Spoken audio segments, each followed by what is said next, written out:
మహాద్భుత దృశ్య కావ్యం అంజీ లేకపోతే ఈ 150 అప్పుడే అయిపోయి రాజకీయాలకు ముందే 150 పూర్తి అయిపోయి అలా అదొక దారిలో వెళ్ళేది అది ఆయన ప్రస్థానం.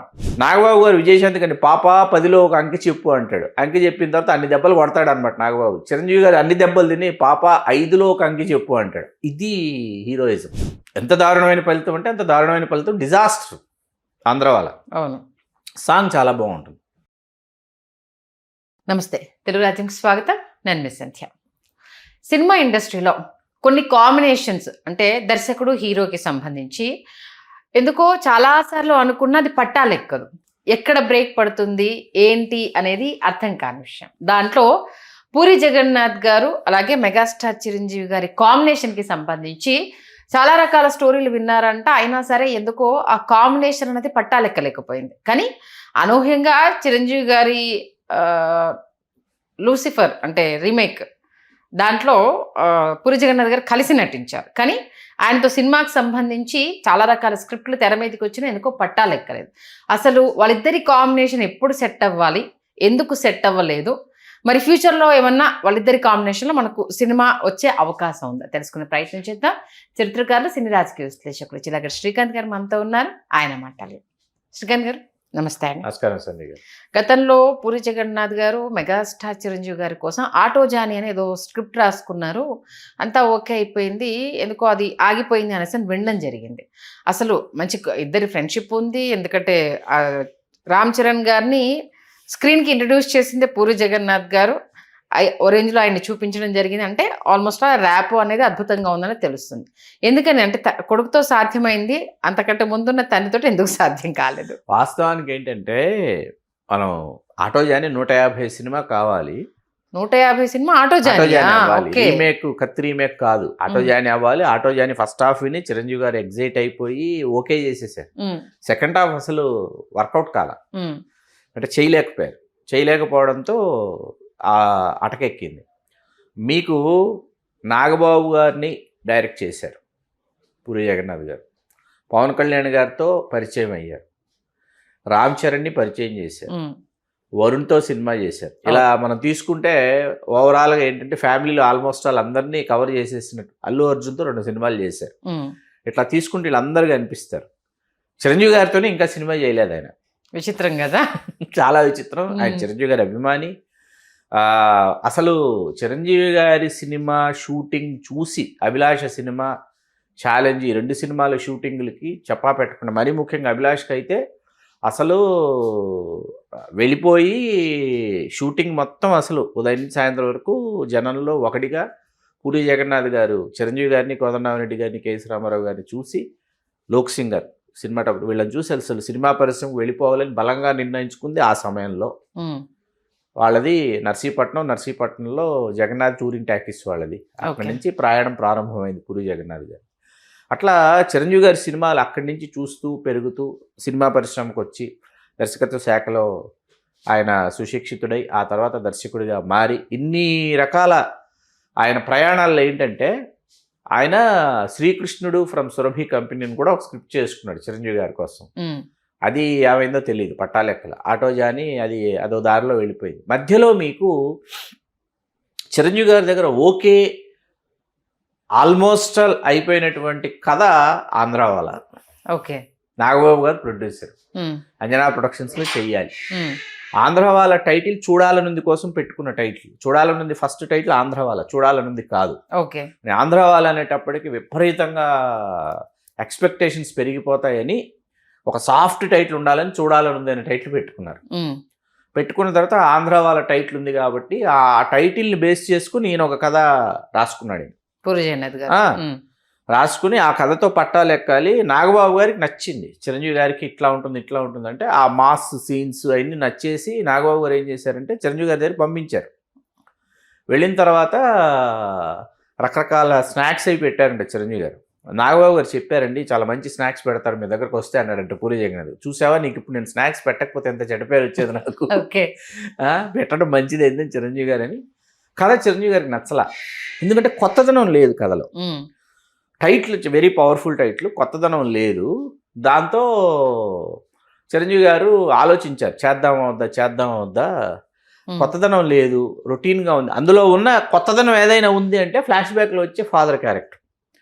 అది అలాంటిది ఆల్రెడీ రిక్షా వాడు వీటిలో చేసేసారు ఆయన. కాబట్టి ఏంటంటే పూరి జగన్నాథ్ గారి నుంచి ఎక్స్పెక్ట్ చేసినటువంటి ఇది ఏదో ఉంటుంది, ఒకటి ఏదో కావాలి, అది రావటం.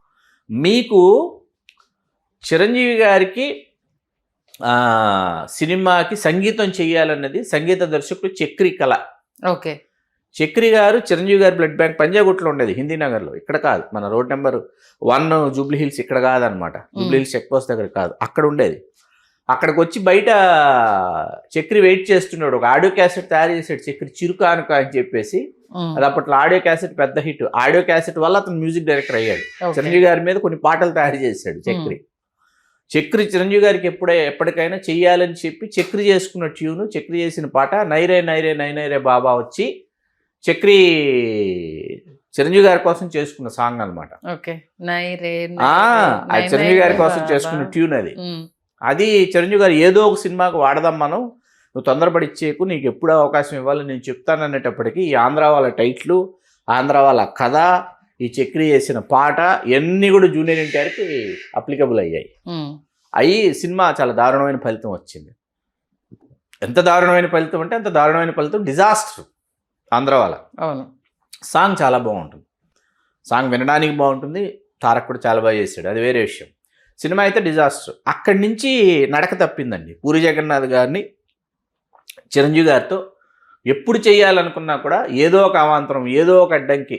సరే, ఆ అవాంతరాలని దాటుకొని గాడ్ ఫాదర్లో కలిసి నటించారు, ఓకే. కానీ ఏంటంటే ఇవాళకి చిరంజీవి గారిని త్రివిక్రము, పూరి జగన్నాథ్, సుకుమారు వీళ్ళు చిరంజీవి గారిని ఒకసారి డైరెక్ట్ చేయాలని కోరుకుంటాం. ఎందుకు కోరుకుంటారు అభిమానులు అంటే, వాళ్ళు చిరంజీవి గారిని నిజంగా అభిమానించి చిరంజీవి గారిని నిజంగా ప్రేమించినటువంటి దర్శకులు, రచయితలు వీళ్ళు చిరంజీవి గారిని ఎట్లా ప్రజెంట్ చేస్తారు అనేటటువంటి ఒక ఆలోచన, ఒక ఆశ అయితే అభిమానుల్లో ఉన్నాయి. ఎందుకంటే ముగ్గురు స్కూల్ని ముగ్గురు డిఫరెంట్ వేస్.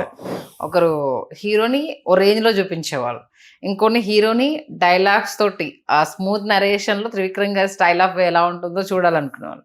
ఇక సుకుమార్ గారి గురించి ప్రత్యేకంగా చెప్పాల్సిన వీళ్ళిద్దరికన్నా వైవిధ్యభరితంగా ఆయన ఉంటారు. నిజంగా వీళ్ళ ముగ్గురు చేతిలో చిరంజీవి గారు పడితే ఎలా ఉంటుంది అన్న ఆలోచన అద్భుతంగా ఉంది. లేదు, జరగాలండి. ఇప్పటికే చాలా ఆలస్యం అయిందని అనిపిస్తుంటుంది నాకు, కానీ జరగాలి ఈ పాటికి. ఓకే. ఎందుకు జరగాలి అంటే, మాకు మా జనరేషన్ మాకేంటంటే చిరంజీవి గారు సంగీతం శ్రీనివాసరావు గారితో చేయలే. అవును. బాలు మహేంద్ర గారి దర్శకత్వంలో చేయలే. కెమెరామెన్గా బాలు మహేంద్ర గారు పనిచేశారు, కానీ చిరంజీవి గారి సినిమాలకి ఆయన డైరెక్షన్లో చిరంజీవి గారు చేయలేదన్నది ఒకటి ఉండిపోయింది. సరే, మణిరత్నం గారు వచ్చారు వెళ్ళారు ఇలాంటివి జరిగినాయి. శంకర్ గారు ఏంటంటే ఆయన తన తమిళ సినిమా ఏది చేసినా దానిని తెలుగు డబ్బింగ్ అయిన తర్వాత ఆ ప్రమోషన్కి హైదరాబాద్ వచ్చిన ప్రతిసారి శంకర్ గారు ఏంటంటే చిరంజీవి గారితో సినిమా చెయ్యాలని చెప్పి ఆయన ఎక్స్ప్రెస్ చేస్తుండేవారు. అది సాధ్యపడలా. ఒక దశలో రజనీకాంత్ గారు చిరంజీవి గారికి చెప్పి శంకర్ డైరెక్షన్లో నువ్వు చెయ్యాలని ఇంతవరకు ఆండాయస్ డిస్కషన్ జరిగింది అది. సరే, ఆ తర్వాత శంకర్ గారు ఆయన అప్డేటెడ్ కాలేదా, లేకపోతే ఆయన పాత కథల్ని మళ్ళీ తీసుకుంటున్నాడా కాసేపు పక్కన పెడితే, ఆయన ఉధృతంగా ఉన్న సమయంలో ఆయన చిరంజీవి గారి అభిమాని ఆయన శంకర్ గారు. ఆయన చిరంజీవి గారితో చెయ్యాలని చాలా ఉవ్విళ్ళూరారు. వీళ్ళది ఎవరితో చిరంజీవి గారు చేయలే, అది ఉండిపోయింది. ఆ తర్వాత ఏంటంటే వీళ్ళు మన తెలుగు వాళ్ళు కదా, వీళ్ళు మన తెలుగు సినిమాని కొన్ని మలుపులు తిప్పినటువంటి దర్శకులు వీళ్ళు. ఒక్కొక్క మలుపు దగ్గర ఒక్కొక్కరు కనిపిస్తారు మనకు. త్రివిక్రమ్ ఒక మలుపు దగ్గర కనిపిస్తే పూరి గారు ఒక మలుపు దగ్గర కనిపిస్తారు, సుకుమార్ గారు మలుపు తిప్పినటువంటి దర్శకులు వీళ్ళతో చిరంజీవి గారు చెయ్యాలని ఉంటుంది. రాజమౌళి గారు మిస్ చేశారు. రాజమౌళి గారిది గాడ్ ఓన్లీ న్యూస్. అది ఎప్పుడు జరుగుతుంది, ఎలా జరుగుతుంది, ఏంటి అన్నది. ఎందుకంటే విజయబాబు రెడ్డి గారి నిర్మాతగా రాజమౌళి గారు చిరంజీవి గారిని డైరెక్ట్ చేయాల్సింది ఎప్పుడో డైరెక్ట్ చేయాలి విజయేంద్ర ప్రసాద్ గారి కథతో. అది అప్పుడే సాధ్యపడలా. అది విజయబాబు రెడ్డి గారికి హెవీగా అనిపించింది. అది ఆయనకి అర్థం అవ్వాలా. అంటే విజయేంద్ర ప్రసాద్ గారు చెప్పిన కథకి ఆ రాజమౌళి గారు దాన్ని ఎట్లా హ్యాండిల్ చేస్తారు ఏంటి అనే దగ్గర విజయబాబు రెడ్డి గారికి అందకపోవడంతో అది పట్టాలెక్కల. లేకపోతే ఇవన్నీ ఎప్పుడో, ఈ కళలన్నీ ఎప్పుడో సాకారం అయిపోయి మా మహాద్భుత దృశ్యకావ్యం అంజీ లేకపోతే ఈ 150 అప్పుడే అయిపోయి, రాజకీయాలకు ముందే 150 పూర్తి అయిపోయి, అలా అదొక దారిలో వెళ్ళేది అది ఆయన ప్రస్థానం. అది అక్కడ నడక తప్పింది. యాక్చువల్గా కొరటాల గారి చేతిలోనే ఒక అద్భుతం జరుగుతుందేమో అనుకున్నాము, బట్ అది మిస్ అయిపోయింది ఆచార్య. అసలు ఎక్స్పెక్టేషన్స్ పీక్ లో ఉండే కొరటాల గారి డైరెక్షన్ అనేసరికి ఆయన బ్యాలెన్స్ చేయలేకపోయారండి. కొరటాల శివ గారు ఆయనకి చిరంజీవి గారి ఇమేజ్ ని బ్యాలెన్స్ చేయటం అనేది, అంటే మీకు ఏమైందంటే ఆ కథలో మీకు ఎప్పుడైతే రామ్ చరణ్ని తీసుకొచ్చిన తర్వాత ఏమైపోయిందంటే రామ్ చరణ్ స్క్రీన్లో రామ్ చరణ్కి ఎక్కువ మనం షేర్ ఇవ్వాలా, చిరంజీవి గారికి ఎక్కువ షేర్ ఇవ్వాలా, ఎట్లా బ్యాలెన్స్ చేయాలి అన్న దగ్గర ఏమైపోయిందంటే కథ కానీ మరొకటి కానీ ఇంకోటి కానీ ఏంటంటే పూర్తిగా మరుగున పడిపోయినాయి. ఆ పూర్తిగా మరుగున పడిపోవడం అనేది ఆచార్య అంత ఘోరంగా విఫలమవడానికి కారణం. రొడ్డకొట్టు డైలాగ్స్, పాఠాలు చెప్పడానికి వచ్చాను అనుకున్నారా, గుణపాఠాలు అవన్నీ ఏంటంటే ఆ దశ కాదండి, ఆ దశ దాటేసారు చిరంజీవి గారు. ఆ దశ దాటి వేరే దశకి వెళ్ళిపోయారు ఆయన. వెళ్ళిపోయినప్పుడు ఏంటంటే ఒక కొత్త సౌండింగ్ ఆయన నుంచి ఎక్స్పెక్ట్ చేస్తున్నారు ఆడియన్స్. అది వీళ్ళు అర్థం చేసుకోవాలి, అర్థం చేసుకుని రాయాలి ఆయన కోసం. పూరి జగన్నాథ్ గారితో కమింగ్ డేస్ లో అంటే ఎప్పటి వరకు ఆ సినిమా అనౌన్స్ అవ్వచ్చు ఏమోనండి, మరి ఎదురు చూస్తున్న మాట వాస్తవం. ఇప్పుడు ఇందాక నేను కొత్త ధ్వని, కొత్త డైలాగులు, ఈ పదాలన్నీ నేను ప్రయోగించిన తర్వాత మీకు నేను ఉదాహరణలు చెప్పకపోతే బాగోదు. ఇప్పుడు కొండవీడి దొంగ సినిమాలో నాగబాబు గారు చిరంజీవి గారి వాళ్ళ ఫస్ట్ కాన్వర్జేషన్లో ఇద్దరు ఫైట్ ఉంటుంది, ఇమ్మీడియట్ ఫైట్. నాగబాబు గారు విజయశాంతి గారిని పాప 10లో ఒక అంకె చెప్పు అంటాడు. అంకె చెప్పిన తర్వాత అన్ని దెబ్బలు కొడతాడు అనమాట నాగబాబు. చిరంజీవి గారు అన్ని దెబ్బలు తిని పాప 5లో ఒక అంకె చెప్పు అంటాడు. ఇది హీరోయిజం. అట్లాగే సింహం నరసింహం మోహన్ బాబు గారి క్యారెక్టరు, ఎవడరా నువ్వు, ఏ కులం నీది అంటాడు. నాయకుడు ఎప్పుడు కులంలోంచి పుట్టాడు, జాతిలోంచి పుడతాడు అంటాడు చిరంజీవి గారు. ఆ టైంకి ఆ సౌండింగ్ ఏంటంటే ఆయన క్యారెక్టర్ని ఎలివేట్ చేసినటువంటి రాక్షసుడి సినిమాలో రివాల్వర్ తీస్తాడనమాట. ఎవరు, కన్నడ ప్రభాకర్. దించు విఆర్ నీ రివాల్వర్లను గుళ్ళకి, నన్ను చూస్తే చెమట పట్టుంటుంది ఈ పాటికే అంటాడు. This is the elevation of heroism అనమాట. ఓకే, ఎందుకంటే ఇప్పుడు పూరి జగన్నాథ్ గారికి హిట్ అవసరం కాబట్టి విజయ్ సేతుపతితో కొంచెం బిజీగా ఉన్నారు. ఇన్ కేస్ అది హిట్ అయి మళ్ళీ కనుక ఆయన ట్రాక్ ఎక్కారనుకోండి, ఆయనతో అదే ప్రాబ్లం. హిట్ అయితే తర్వాత మళ్ళీ ఫట్ అంటున్నాడు అన్ని సినిమాలు. స్మార్ట్ శంకర్ ఒక అద్భుతంగా చేసి తెలంగాణ ఆత్మని పట్టుకుని ప్రతి పాత్ర అద్భుతంగా తెలంగాణ యాస మాట్లాడి మీకు డబుల్ స్మార్ట్లు మరొకటి ఇంకోటి ఇన్ని సేమ్ రొటీన్ రుద్దేస్తానంటే జనాలు స్మార్ట్ అయిపోయారు. అండ్ బ్యాక్ టు బేసిక్స్ అండి.